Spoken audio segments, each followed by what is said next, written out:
Welcome to Zen Money Monday, weekly conversations with innovators, thought leaders, and entrepreneurial junkies about building good businesses, exploring what the idea of Zen money really means, and how to achieve it. With your host, author, business strategist, and Zen Money CFO, Liz LaJoy. Hey, everybody. I am so excited to introduce you to Emily Aborn. Emily and I connected through this amazing Facebook group that she has curated. She's also based in New Hampshire, so she's a fellow Granite Stater, and she agreed to come on today and talk with us about how she built this great Facebook group, the benefits it's been for her business, but also we're going to dig a little bit into what she sees going on with her clients and the kind of work she does, because she does a lot of content creation and marketing support for a variety of businesses out there. So it should be a great conversation. Thanks so much for being here, Emily. Thank you so much for having me, Liz. I am very, very excited to be here. So you have been you work primarily in the online space. Is that true? It is now, yes. She built this. Before this was a lot of in-person networking and in-person groups, but we've moved everything right now to online. So right now the answer is yes. And She Built This is the name of the group. And how did you get into thinking that you needed to create a space to talk about business management, networking, all of that stuff? So I was working, so I owned a retail store in Amherst, New Hampshire, and I was really lonely working in that store. I didn't feel like I had like my community or my people. I just felt like I was getting up, going to a job every day all by myself and coming home. And it was like working for yourself, but working at a job. So one day, and I would listen to I listened to a lot of podcasts at the time, and I listened to the podcast, How I Built This or How They Built That. Something, you know which one I'm talking about. Yeah, great. And I said, we should really do an event where we get like a panel of local New Hampshire businesswomen and ask them their stories and how they built their businesses. So myself and a friend, we threw this event at LaBelle Winery in Amherst, and we had like 160 women at the event. And we were like, wow, people really want this. They want like to understand what others are going through and what their experiences have been and get tools and resources and tips and all that stuff. Like, we all want to know what a day in the life of somebody that's made it looks like, Mm-hmm. So from there, I took all the names on that list and I said, we're starting a Facebook group and it's for New Hampshire businesswomen to get tips and tricks and resources and collaborations. And we actually named it Chicks That Mean Business. And it's a silly name now in retrospect. And then, it hit me after the second She Built This event. I was like, this needs to be called She Built This. What am I talking about? And it has just grown from there. So now it has almost 900 members in it. And they're not just from New Hampshire. They're from all the way in Australia, Seattle, North Carolina, all over. That's so fun. And I think, New Hampshire is one of those states, maybe all states are like this, but, we're a small little pull ourselves up by our bootstraps kind of place. And there is a ton of small business, startup, entrepreneurship, business out of your backyard kind of stuff happening here. And so I think you're right. There's so many people who want to have resources. You can find a ton of stuff online, but the idea of being able to have something a little more local, I'm sure, was very attractive at the time when you started.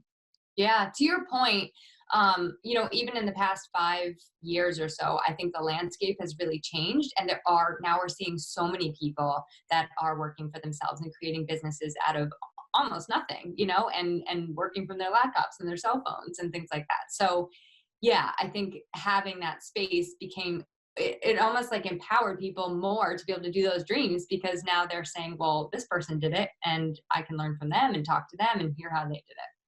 Yeah, I was having a conversation with my husband by the fire the other day around the fact that I think the barrier to entry to the online space or to just any kind of small business space is so low or non-existent these days that I think you have a lot of people who would have probably traditionally thrived in middle to upper level management in various size businesses who are now saying, I it's so much easier. The risk factor is so much lower for me to try this thing that I can be more creative with, that really gets my juices flowing. So I think people are really jumping ship and not necessarily in that whole, I'll just work and, put all of my skill set for an employer. We're doing it for ourselves now.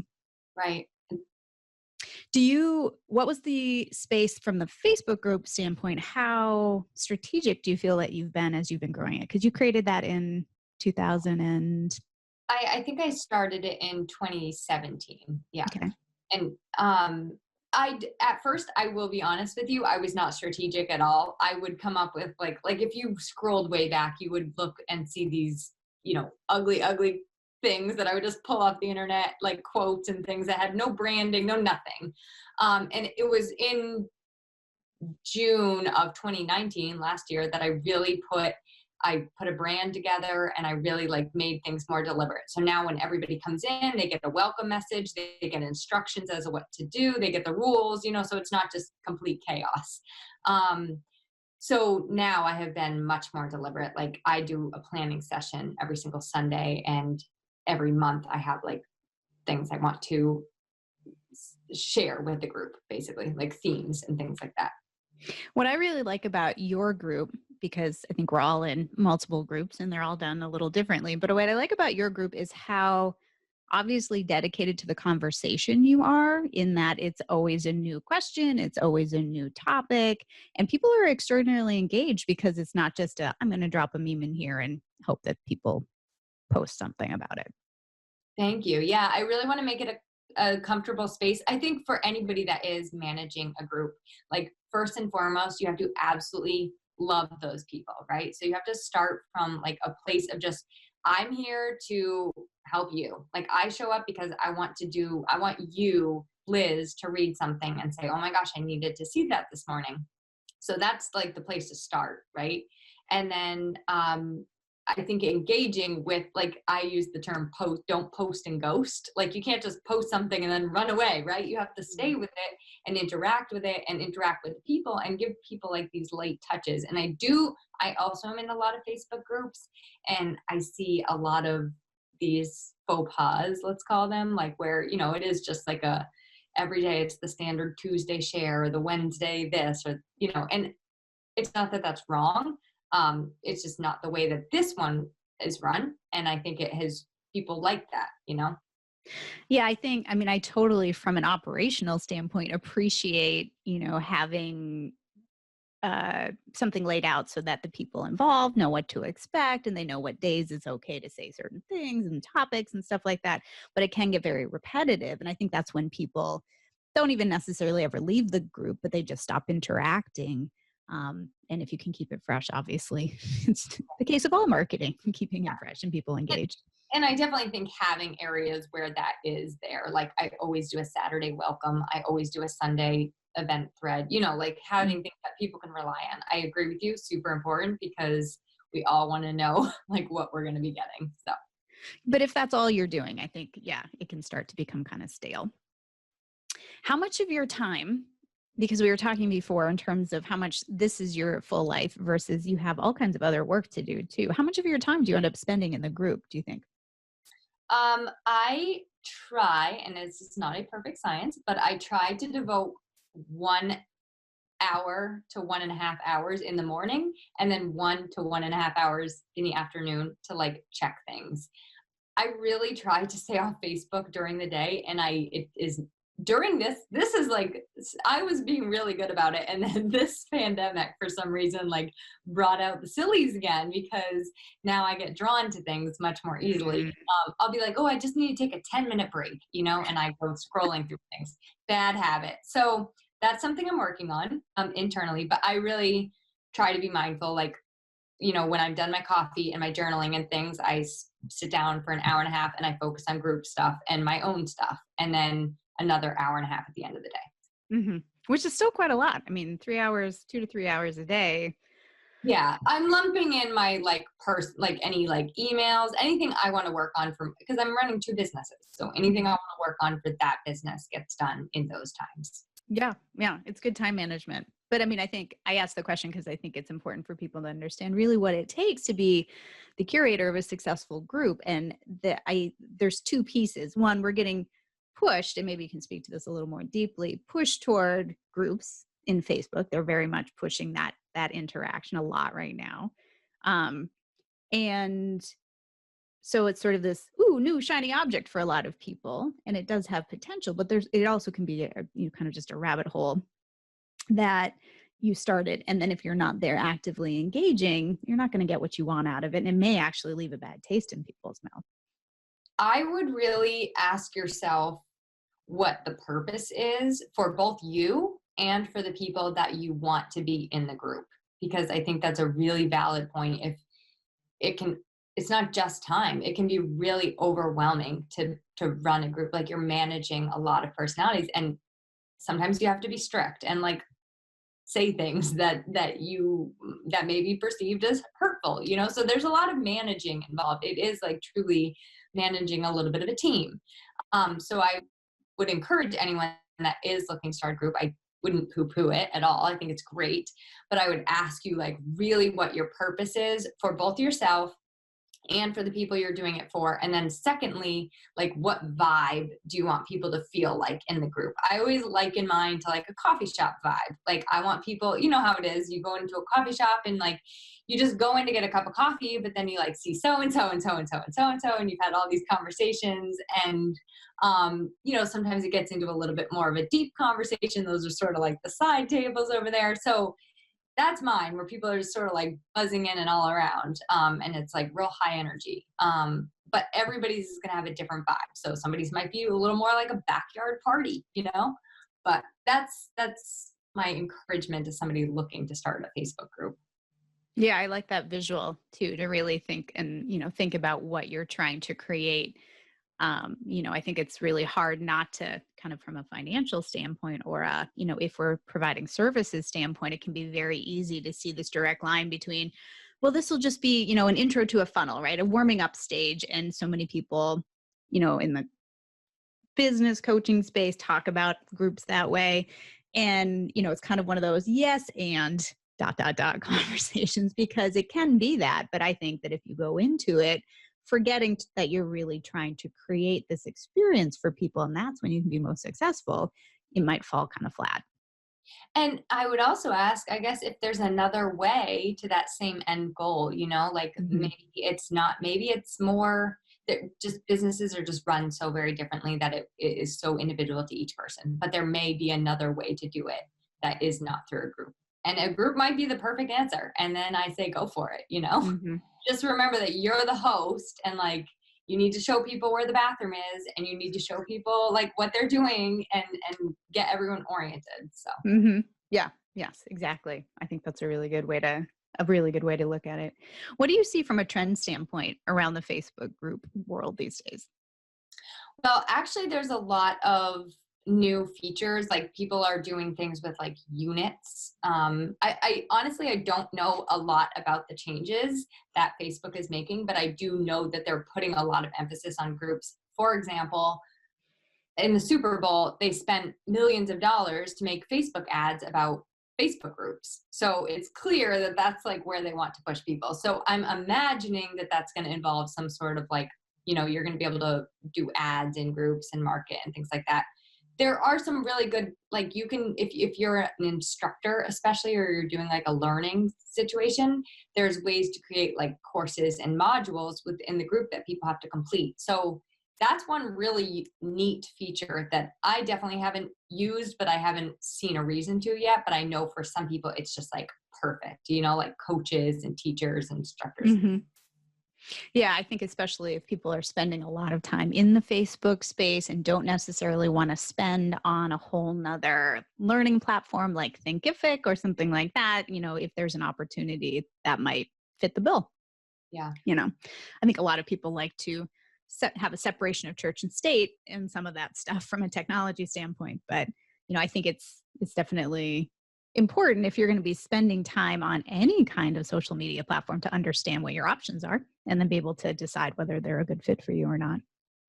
And I guess the other, to your point of the trends, I guess the other trend I'm seeing, and you're probably seeing this too, is paid Facebook groups. Hmm. So that's the question, right? Is like, when does your group become paid? Like, when have you put enough value in there where you're now saying, I can start charging for this? It's an interesting, for me, it's a dilemma, and it's an interesting question that I come back to a lot. But that is something I'm seeing people do left and right. And yeah, I think if you're a savvy business owner, you have to at least consider it, but it could also be one of those fear things of, things have been going really well. If I put this out there, am I going to lose half of my, potential audience? And what does that feel like? Right. I think at the end of the day, everybody understands that something of value often costs money. Right. And making that transition is understandable, especially if you're doing something like you are, where the conversation is specifically about business building. So what I've been, my workaround for that is creating like kind of, we'll call them mini experiences. So for example, like I do a Zoom meeting, which is a weekly peer group meeting where people can dive in a little bit deeper. And it's an accountability call basically, plus like a group think tank. So you pay a little bit extra for that. And then there's a 30-day, there's 30-day challenges, and you'll pay to be part of those challenges where you're getting a way higher level of things. That's my workaround right now. That's how I feel comfortable doing it. It's like you said, it's going to be different for everybody. And when are you comfortable saying, okay, everybody pays, and Hmm. using some of your followers? Yeah, and it may be that it, that tiering always makes sense. I actually really like that model for you because there's all kinds of options for everybody, whether they want to engage like that or not. There's also opportunities kind of to be, maybe I read this wrong. And if not, maybe we should add it in. I don't know. But to be sort of anybody in the community, if you want to host sort of a Q&A and things like that, it's sort of, it could be an advertising opportunity for any individual person within the group as well, which ends up being an income generator for you. And it's a win-win, kind of situation. So, I mean, I think the whole point is just anybody who's considering this to be thinking about different ways that you could monetize that aren't an obvious, like you pay $25 a month or you're out, Yep. kind of stuff. Yep. I agree. So let's talk a little bit about how you got into entrepreneurship in the first place, because you've been working for yourself for I 10 since years or so. 6 years. Well, so I've always wanted to be an entrepreneur. Like I think my first irresistible, I have to do something soon, was when I was working for my grandfather at his general store in Harpswell, Maine. And my grandfather has such a great work ethic, and he has that coffee shop vibe, but like in a real store. So, customers come in every day and they say, "Hey, Ray," and he knows what they want and he knows what they like. And they always have their cookies waiting for them. So I worked for him for one summer, and it was so good to see like the behind the scenes of what really goes into owning and operating a business. How I got into it is I have had more jobs, Liz, than I am aged in years. And actually today's my birthday, so that might not be true today, but I think I've had 33 jobs.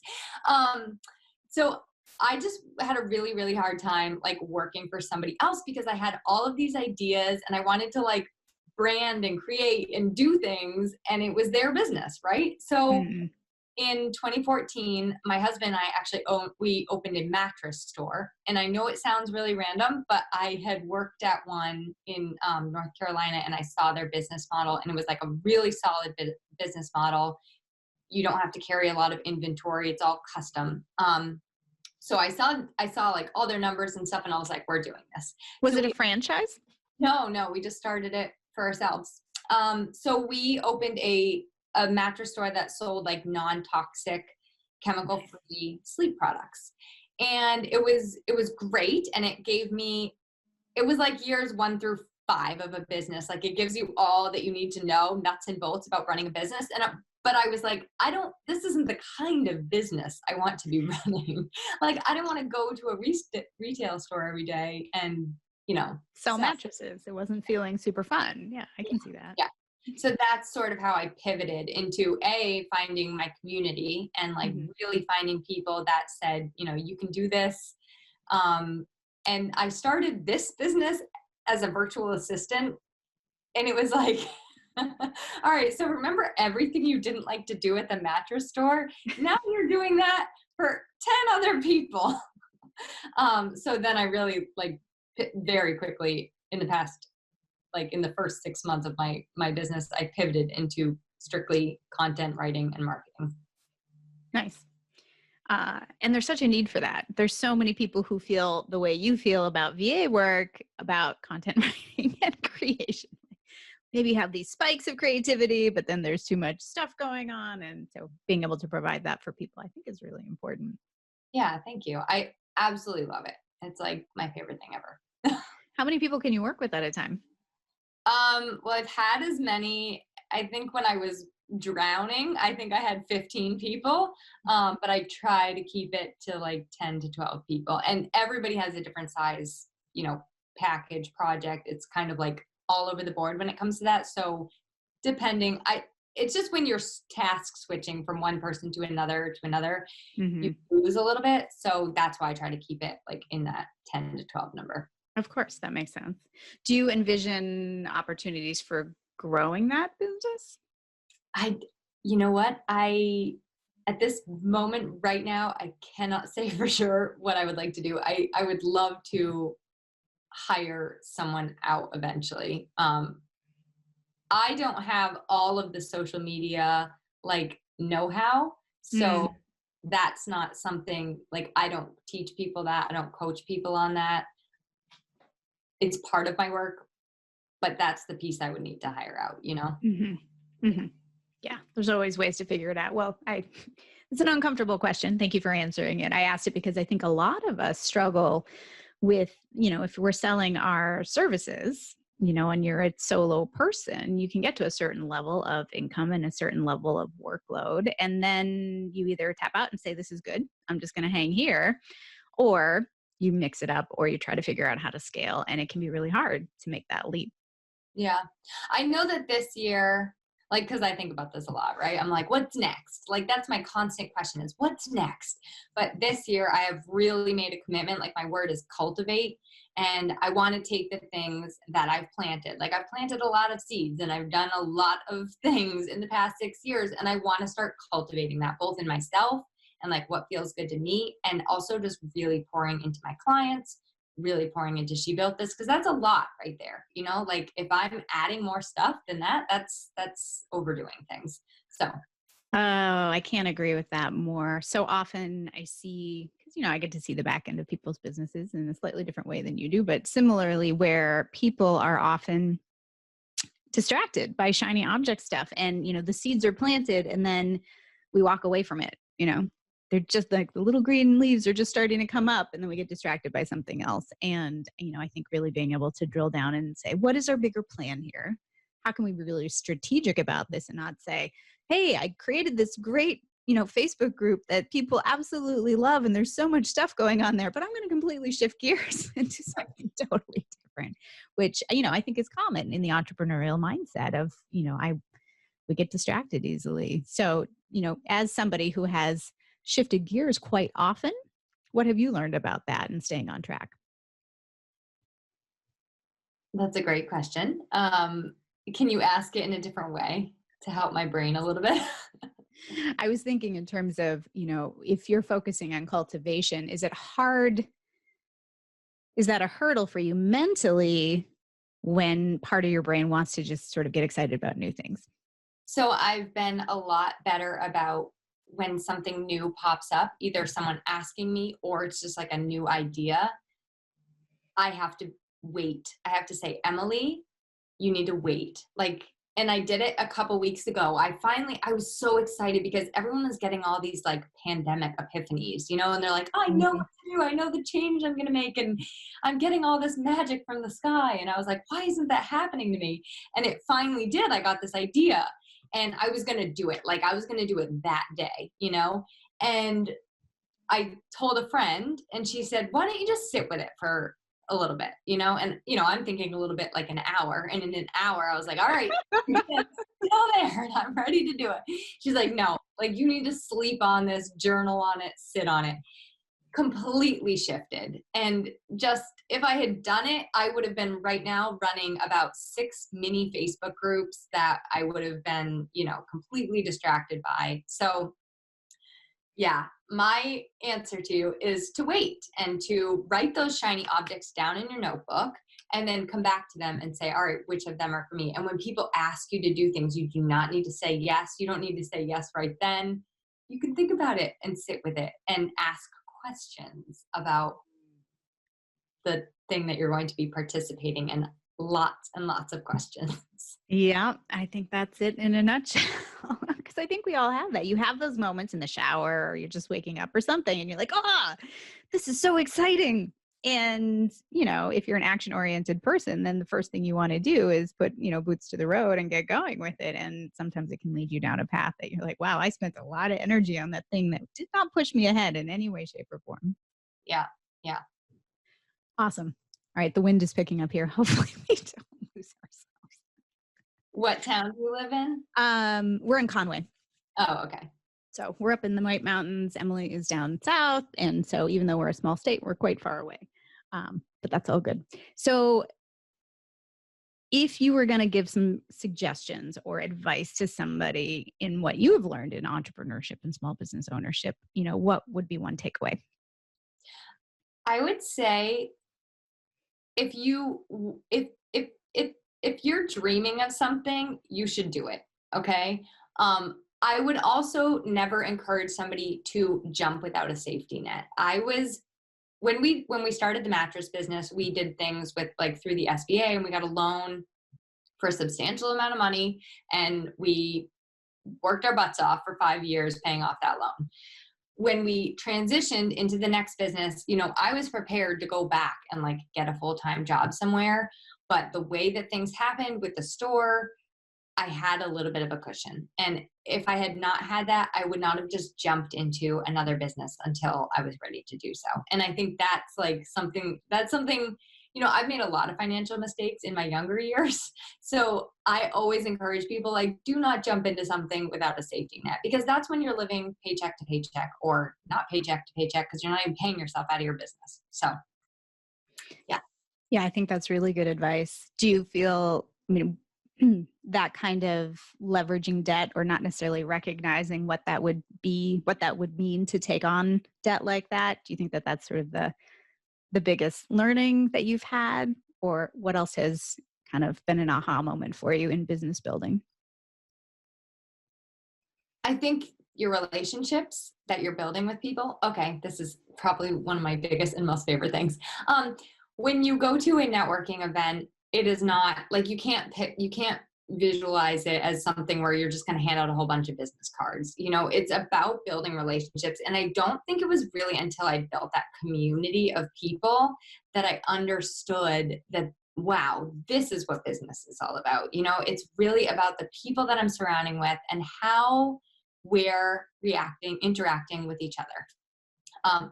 I view networking very, very differently. I really like the words authentic and genuine when you're networking. And it's really hard for me to do small talk in general, but also in networking events. And I think people pick up on that. People want to do business with authentic people and people that they get to know and people that they trust. And so you have to think about that when you're building your own business. It's about, I know we all want to sell our products and we want to sell ourselves. We want to sell our services, but people don't just take to that. You really have to develop that over time. Yeah, absolutely. Which is why, 80 to 90% of successful service-based businesses get 80 to 90% of their income from referrals and things like that. Yeah. So if you can have a conversation with somebody not thinking hey, this person's going to be my next client, but maybe somewhere down the line, if we have a nice conversation, this person will think of me when they're talking to someone else or someone else outside of that. Yep. Yeah. And I guess my last thing is you just never know what's going to happen, So a conversation with you, I don't know what's going to come out of this. I've had so many life-changing coffee dates that honestly on my way there, I'm like, why am I even getting coffee with this person? You know what I mean? Like, what am I doing right now? And then it ends up sending you in a completely different direction. So Mhm. I always say, I mean, like, I'm very careful with my time and I'm very good about my boundaries and when I'm doing things, but I do remind myself often of the motto, like, don't say no to the coffee date. So, Yeah. I think that's a really good reminder for any listeners who maybe don't live in a small town oriented place like Emily and I do. There is a ton of opportunity when you're living in a smaller town to create, kind of that small town connection. And what I like about what you've done with your Facebook group is you've really just taken that to the online space. thank It's that same vibe, and it isn't I'm standing in a room with 150 other people, trying to wave a red flag and capture somebody's attention. It's not really about that conversation. thank you. I appreciate you saying that. All right, everybody gets asked this question. From your perspective, talking about your transition from not feeling great about finances to hopefully feeling better, what does Zen money mean for you? Zen money means that you, to me, means that you do not have to kind of like scrape and scratch for every dollar, but that it's just kind of like flowing to you from you. I'm actually like getting like a picture of like a little bit of a money river. So I love the expression. It's being at peace with your money and your finances and the way that you've structured your life to have it come in and have it go out. Awesome. Emily, if people want to connect with you and or check out the Facebook group, since it is now open to women business owners outside of New Hampshire, how can they do that? So the best way to get connected is probably to visit my website, which is www.shebuiltthis.org. And there's ways to access either me or get in on the group right there, find out what events are coming up, things like that. Awesome. We will put links to all of that in the show notes. Thank you for taking the time today to chat with us. Thank you so much for having me. I enjoyed myself immensely. Awesome.